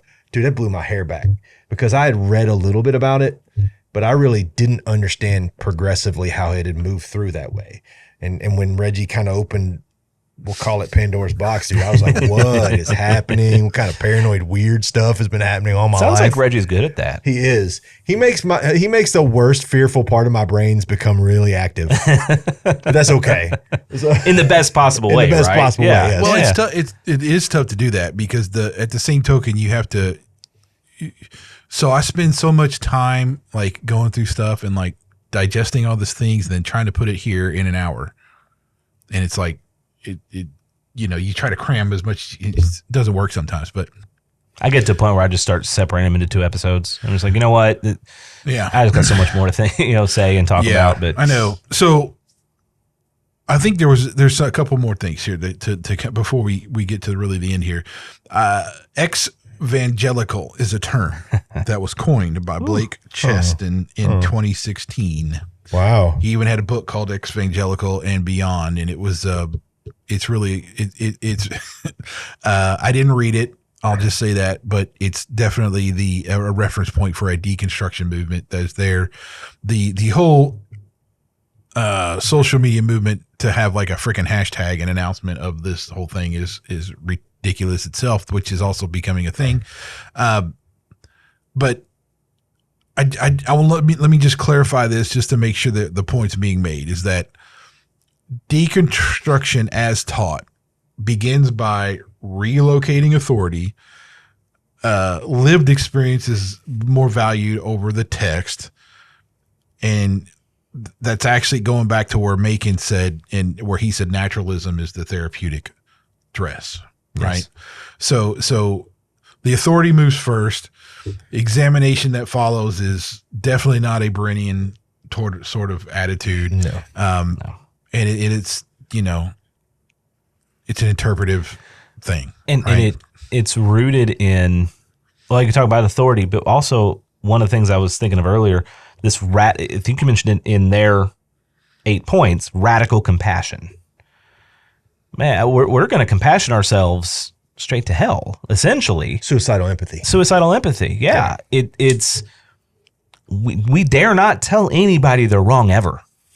Unless it's Christians. Yeah. Biblical Christians, right? You can tell them they're wrong, or us. You can tell us we're wrong. Yeah. So there's a couple people that are specific here, and I did jot these down because I thought they were important to point to specific modern day examples that people can look at as this. Joshua Harris, okay, former Covenant Life megachurch pastor, in July 2019 announced a massive shift in his faith, equated the popular term deconstruction with the biblical term falling away himself. He is not a Christian by any measurement he holds. That's what he said, right? So, was he the I Kiss Dating Goodbye guy? That was him, wasn't it? I don't remember. No. That's a big book in the Purity 90s. It was huge. Marty Sampson, who was a Hillsong worship writer. Yep. Another guy who said he was generally losing his faith. He listed a bunch of questions and stuff about hell and false teachers and all this kind of stuff. And then he deleted his post, by the way, and declared that. And he clarified later that he didn't renounce his faith. That should tell you a lot about Hillsong, actually. The one that really caught me off guard. This is a while ago when I knew Abraham Piper, who's John Piper's son. So if you don't know who John Piper is, very well known Christian pastor and writer, and he's participated in all kinds of things, but he definitely posts some very I would say it's anti-evangelical maybe is the right word there, but it's kind of silly. John got really into the racial stuff back in 2020 BLM. Yeah. He went down that rabbit hole a little bit, unfortunately. Yeah. So, I mean, here's a common thing. I think most of the popular deconstructionists have. There's a church hurt or a sexuality thing that becomes like that first trailhead that gets stepped on, right? And then they have these questions that get unanswered, or either they're answered but they're rejected. I'll say that. And then they relocate the authority, and there goes their deconstruction journey to the exit of the church, right? And I want to say this, you see this a lot too. They'll say something like, not just these people, but like if you see these deconstruction people, I'm so happy now. I'm at peace, kind of thing. Yeah. That's generally what you see, but that makes a lot of sense in a world that is broken. Absolutely. I mean, the most recent one that I can think of is I had to look up his name, Michael Passons from Avalon. And if y'all remember the song "Testify to Love," remember that one back in the 90s? He has now reimagined that song as an LGBTQ alphabet person anthem, because he, like you said, he had struggled with the sexuality, and now he has come out as one of those letters, I don't know, and has deconstructed and says now that, well, this is really what it means now.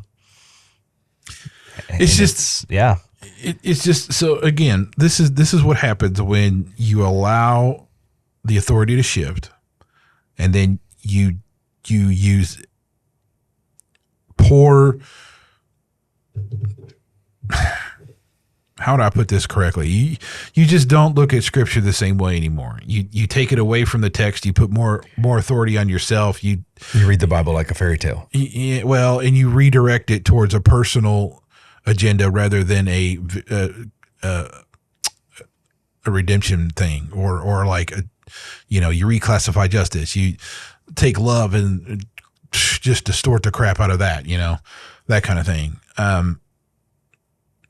It's just funny how Machen back in 1923 had this freaking all right. It's because I think it just took a while for it to really take a hold of. Because if you had all this foundational institutional stuff happening back then, and then you see it now, it should tell you that it's just more prevalent than ever, and it's a big time thing to worry about.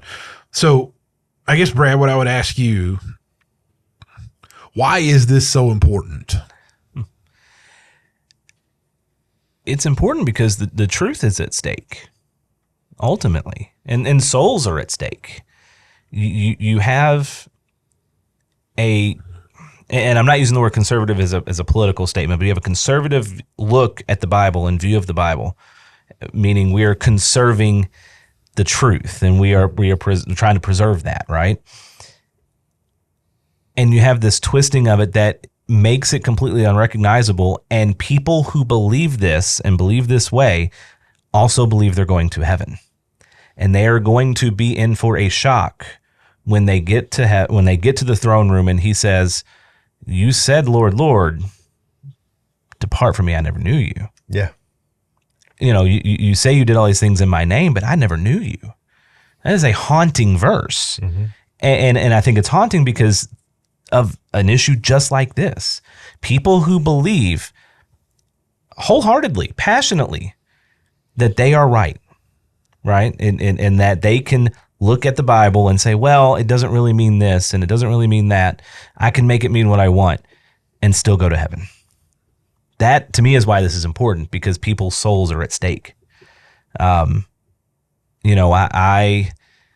truly believe that there are enough Bible-believing churches in America that that we won't just die off, right? Yeah. At least I hope that's the case, but I do believe that.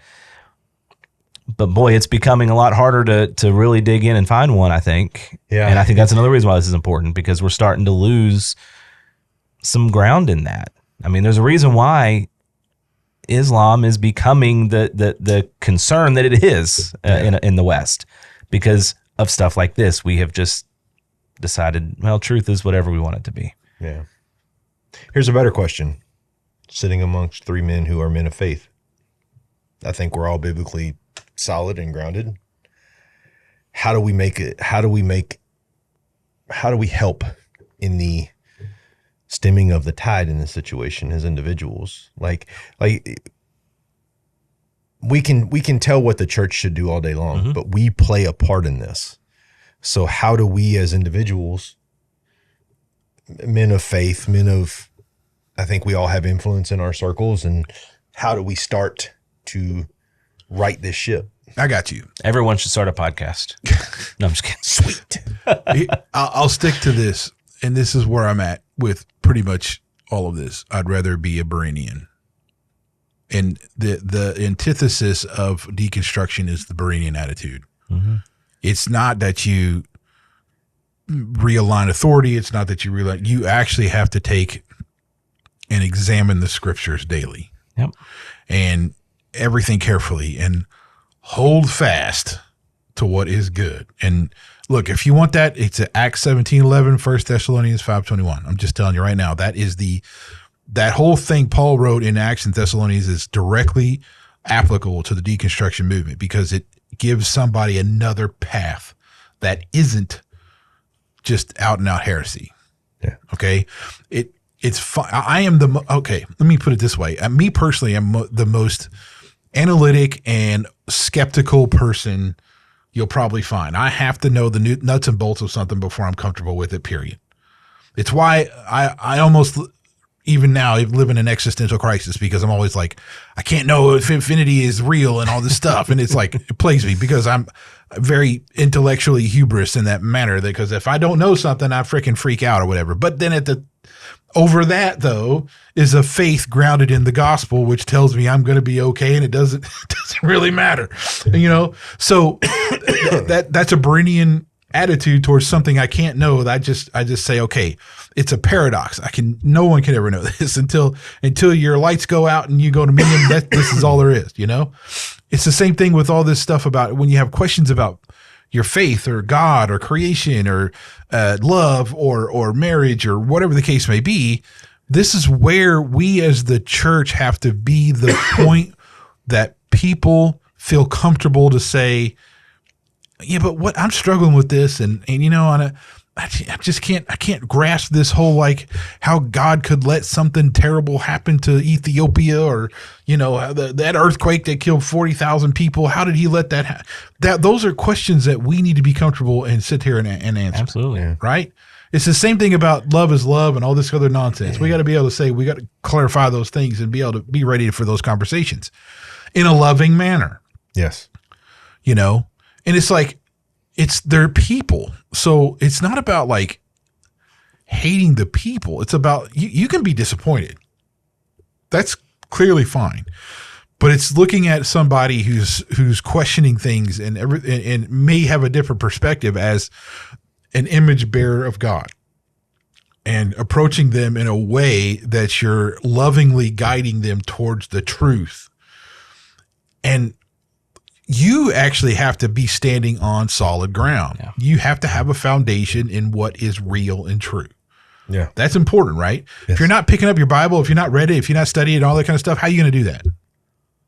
And you don't have to quote scripture. I mean, I'll tell you right now, I'm the worst at memorizing freaking passages. I'm terrible at memorizing verses. I wish I was better at it too. I just, I just am. But I've not put a lot of effort into it because, frankly, there's so many things I've studied and gone around and everything else. It's like, I have so much brain sponge being used for figuring out what I want to figure out. It's, anyway, not that you shouldn't memorize verses, by the way. It's a very good thing. I just want to point out one statistic here, is that, and one example of when the United Methodist Church decided they were going to allow the LGBTQ stuff and all that, and allow that kind of, that created the most visible and earth-shattering thing to a denomination that you've ever seen. There was huge amounts of churches just fled from that organization. There are still churches leaving that organization. Still, right. I mean, that's where this lands. This kind of deconstruction and realignment and rethink will tear apart organizations that are specifically for the preaching and teaching of the word. Yeah. That's what's not cool. And I think, man, for just as an individual, very similar to what Reggie said, is know your word, know the Bible, know what you believe, know why you believe it. It's why I went down the apologetics rabbit hole when I got this master's degree and maybe eventually a PhD, because I really just don't want to pay my student loans back, but that's a different conversation. But it's knowing, like you said, having that solid foundation. I think we also have to go back to men leading and men being men, right? I think the feminization of the church and of the men in the church has led to a lot of this, because men aren't standing up and saying, wait a minute, this isn't true. What we're now being told is not the truth. So be willing to stand up and say, like, again, in a loving way and in a way that's biblical especially if you're confronting your pastor or your church, in a loving way, saying this goes against Scripture, and be able to recognize it, be able to see it. And I think, especially for married men, it's a little different being single to say this, but it starts in the home. Men leading your home and being the spiritual head of your house, that as you go, so will your house. And as your house goes, hopefully so will your church kind of start to go, because more people will see that and more people will follow. One last thing on that, looking into depression and why we're on such a such a rise in depression and anxiety. There are multiple reasons, but I think one reason this happens a lot in our society is we've blurred these lines of purpose. Men are designed for certain things. Women are designed for certain things. Gasp. Men and women are different and have different roles. What? Right? How dare you? You may as well go ahead and delete this episode now. Never ask me back. No, but we have blurred the line so much that men have lost their purpose. Yeah.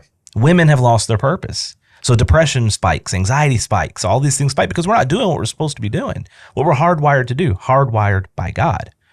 So if you can get back to that, some of this starts to kind of resolve itself. Yeah, I mean, look, here's the deal.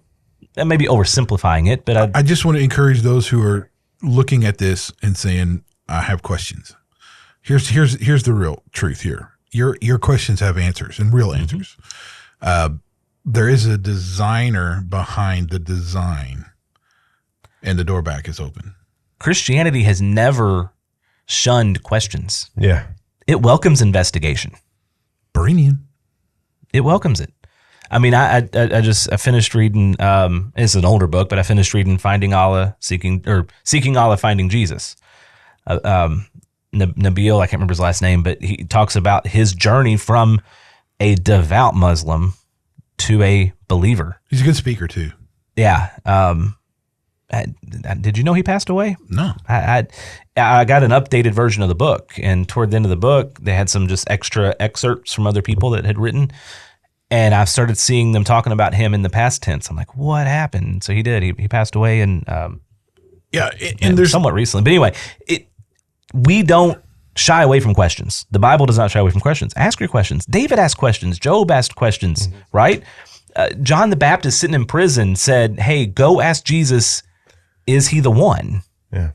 John the Baptist, who said, "Here, behold, the Lamb of God who takes away the sin of the world," doubted for a moment. Now, real statistics before we go, because this sheds some hope onto what we're talking about. There was a Barna study, October 2025, okay? What this said was personal commitments to Jesus was in 2021, 54% of the number they polled, right? Mm-hmm. 66% in 2025. That was up 12 points, right? From a low, right? Gen Z men up 15 since 2019. Millennial men up 19 since 2019. Young adult attendance, Gen Z, 1.9 weekends a month. Millennials, 1.8. That's the highest since they've been tracking this stuff. So what we're talking about here is a generational reversal. Absolutely. Okay. And the only reason that it happens is if you stick with gospel-centered truth, because that's what people are looking for. They're not looking for something that appeases your desires. They've had too much of that already. Yeah. They're done with that. And so along with, I'd say for our church people out here, you got to be welcoming to the younger crowd. Well, I think that also has to do with you need to be paying attention. One of the things that I've always thought about in church when I look around is when I'll see new people come in, I'll always make an effort to shake their hand, introduce myself. Hey, I'm Brian. But it amazes me how many quote unquote seasoned Christians will look back, sigh, and stare back at the pulpit. Yeah. And I'm like, what message are you sending? Yep. I routinely get up my phone and search Instagram while the preacher's preaching just because. Yeah. I literally, it's so frustrating to me when I look around and they're like, oh, well, this guy is an elder and this guy is a this and this guy. But where are your basics, man? A new person just walked into your church. Yeah. You don't know the severity of their condition. You don't know what brought them here. And you're going to act like they're not here. Yep. To me, that is a trespass against the very purpose God built us for. Is to bring the lost, to leave the 99 to save the one. If you're sitting in a church and there's 1,000 people and one lost soul, go find the lost soul. Stop sitting comfortably amongst the already saved. Yeah. And what the real purpose is, the 99 should all be going after the one. It shouldn't be one guy's responsibility or two guys' responsibility. If you're paying attention, They should be almost overwhelmed with how many people said hi to them. yeah, that's And what got welcome. me at Encounter when I first went to an Encounter. I think I got my hand shook like 57 times. I was like, these people are either friendly or in a cult. Like, what is going on here?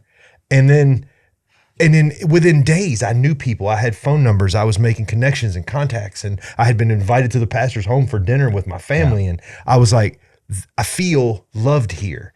And I needed it at that point. Walking into Encounter at that point, God and I were not on speaking terms. This is where I met Brian, by the way. Yeah. And Yeah. before, and it was shortly after this point where we started having bagels and donuts while we were chatting and coffee and everything else. And before too long, we ate the glazed donut. no, tell him. Tell him what chop you said. sandwich. Tell him what you did. Okay. Tell him. Sorry. Okay. So Reggie and I, as men often do, who are boisterous, I was like, I can make, what was it I made? It was donuts and It was a barbecue chicken donut. yeah, barbecue chicken donut sandwich. Hey. It sounds really good, right? When you say it, it's like, oh, that was great. Yeah. So what did he do? Hang on. So I go make all this chicken. I go buy these donuts. And as I'm starting to build this sandwich, I'm like, it's not going to stay together. So what does my wife say? She says, Brian, cake icing.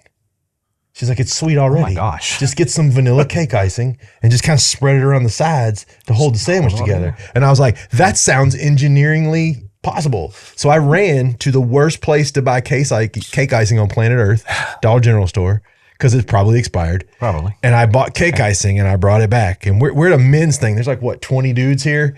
So I paste this thing together. This whole night is built on the dare that I'm going to build this sandwich and everybody's going to love it. Did we order pizza by the end of the I night? immediately realize I'm in trouble because I'm like, it smells bad. Like, it doesn't smell appetizing, but I'm like, nope, my ego is too far into this. We eating this sandwich. So I carry it out there and we pass it around the table. Several men deny it. They're like, oh, I'm good. Reggie takes a bite and I can tell that he's working through that bite. Like, it's not he's like, if Brian will win if I spit this out. So like, and later, and so that became legendary. But what I'm saying is, to make a long story short, the legendary barbecue chicken donut sandwich. Pay attention, focus. Yeah. God gives you opportunities every day.